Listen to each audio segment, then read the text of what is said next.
এই রমজান মাসে আমি জান্নাত হাজির। তাও আবার কি, এই বিকেলবেলা রান্না করতেছি নুডলস, মাংস দিয়ে নুডলস। কি টেস্টি একটা খাবার।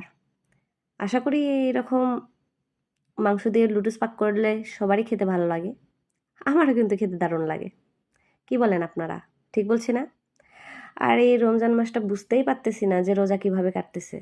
আমার তো আল্লাহ দিলে রোজা লাগতেছে না। তো আপনাদের কি রোজা লাগতেছে কিনা জানাবেন, হ্যাঁ?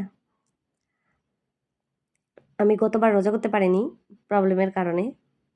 তো এবার আল্লাহ আমাকে সুস্থ সবল রাখছে, তার জন্য আল্লাহর কাছে অনেক অনেক শুকরিয়া।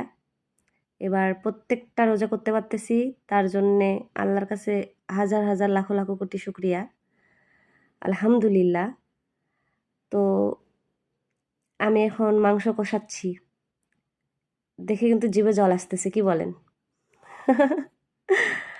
তো তারপরে হচ্ছে যে নুডলস ছেড়ে দিব। তো এই মাংস দিয়ে নুডলস পাক করলে আমার বাসায় সবাই বেশ পছন্দ করে, কারণ সবারই এটা একটা ফেভারিট খাবার, তার সাথে আমারও। আর আমার কিন্তু বাবুটাও খুব পছন্দ করে। ছোট হলে কি হবে, পছন্দ আছে। কি বলেন আপনারা? বড়দের থেকে কিন্তু ছোটদের পছন্দগুলো এক মানে আলাদা লেভেলের। তো এই রমজানের এতগুলো রোজা গেল, একদিনও রান্নাবান্না করা হয়নি।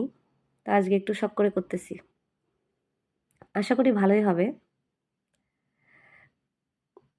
আপনাদের রোজাগুলো কেমন কাটতেছে একটু জানাবেন। আপনাদের বাসার সবাই কেমন আছে সেটাও জানাবেন।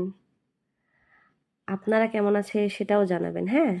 আমি দোয়া করি আপনারা ভালো থাকেন, সুস্থ থাকেন, সবল থাকেন, এবং আপনারাও কিন্তু দোয়া করতে ভুলবেন না আমরা যেন সুস্থ ও সবল থাকি, ওকে?